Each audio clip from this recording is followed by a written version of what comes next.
O caso Bruno e Elisa Samúdio, uma história de silêncios, contradições e consequências. Durante anos, o nome de Elisa Samúdio esteve presente em registros, depoimentos, pedidos de ajuda e processos judiciais. Ainda assim, por muito tempo, sua história foi tratada como um detalhe secundário. Não por falta de documentos, mas por falta de atenção. Este não é um relato sobre culpados ou inocentes. É um relato sobre fatos, registros oficiais, versões apresentadas e o que aconteceu quando ninguém estava olhando com atenção suficiente. 1. Quem era Elisa Samúdio antes do caso? Elisa Samúdio era uma jovem que buscava espaço profissional no meio artístico e que em determinado momento se envolveu com um atleta em ascensão no futebol brasileiro, Bruno Fernandes de Souza, então goleiro de um dos maiores clubes do país. O relacionamento entre os dois nunca foi oficialmente assumido como estável, mas registros indicam encontros, contatos frequentes e, posteriormente, conflitos. O ponto de ruptura se deu quando Elisa engravidou e passou a buscar o reconhecimento da paternidade de seu filho. A partir daí, a história deixa de ser privada e passa a circular por delegacias, fóruns e registros públicos. 2. O que os documentos mostram? Antes do desaparecimento de Elisa, já existiam registros de ameaças relatadas, processos envolvendo pensão e reconhecimento de paternidade, relatos de conflitos recorrentes, idas e vindas entre tentativas de acordo e disputas judiciais. Nada disso aconteceu em segredo, tudo estava documentado. O que chama atenção sobre um olhar distante é que o desaparecimento não foi o primeiro sinal de alerta, mas o último. 3. O desaparecimento. Em determinado momento, Elisa desaparece. Não há registro de viagem oficial, despedidas ou comunicação clara indicando para onde teria ido. As versões apresentadas nos dias seguintes são contraditórias. Algumas pessoas próximas afirmam que ela teria saído por vontade própria. Outras relatam encontros recentes. Há mudanças de narrativa. Quando um desaparecimento acontece em meio a conflitos documentados, a investigação deixa de ser apenas sobre onde alguém está e passa a ser sobre quem se beneficiaria do silêncio. 4. Um ponto de vista pouco explorado: o tempo. Um dos aspectos mais ignorados do caso é o tempo. Entre as primeiras denúncias, o desaparecimento, as contradições nos depoimentos e a mobilização da investigação, houve intervalos. E em investigações, o tempo não é neutro. Ele apaga rastros, esfria pistas e permite que versões sejam ajustadas. Esse caso não se desenvolveu em um único evento, mas em uma sequência de decisões tomadas ao longo de meses. 5.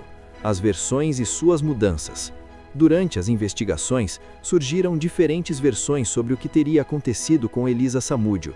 Algumas se contradiziam diretamente, outras mudavam conforme novos depoimentos surgiam. Em processos judiciais, versões não são apenas palavras, elas são analisadas junto com provas materiais, perícias, cruzamento de informações e coerência temporal. Quando versões mudam com frequência, isso se torna por si só um dado relevante para a investigação. 6. O envolvimento de terceiros. Outro ponto central do caso foi a presença de outras pessoas nos relatos e investigações. Amigos, conhecidos, funcionários e intermediários passaram a integrar o processo.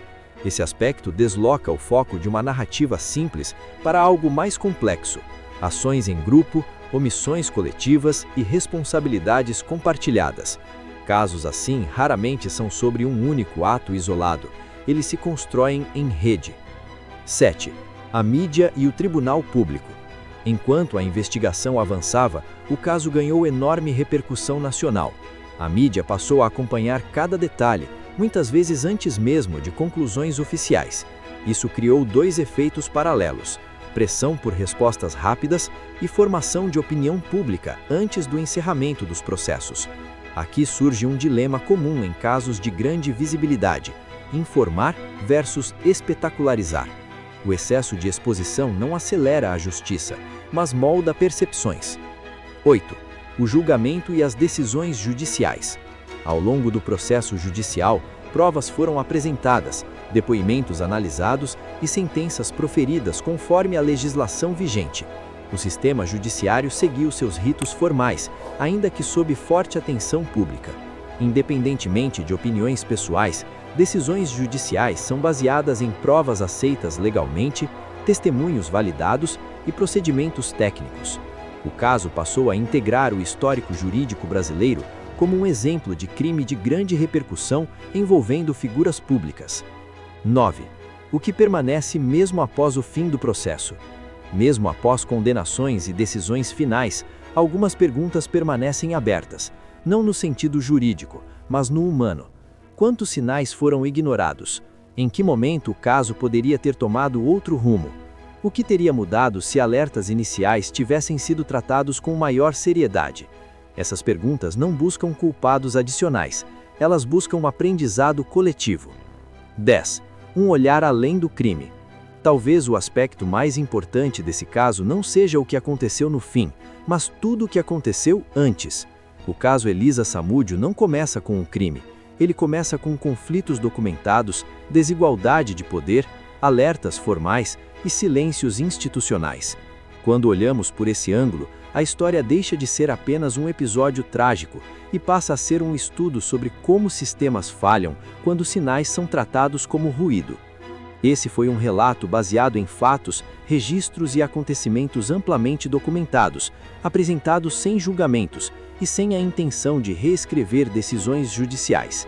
Mais do que relembrar um caso conhecido, o objetivo é refletir sobre como histórias assim se constroem muito antes de chegarem aos tribunais ou às manchetes, porque muitas vezes o que mais importa não é apenas o desfecho, mas tudo o que foi ignorado no caminho.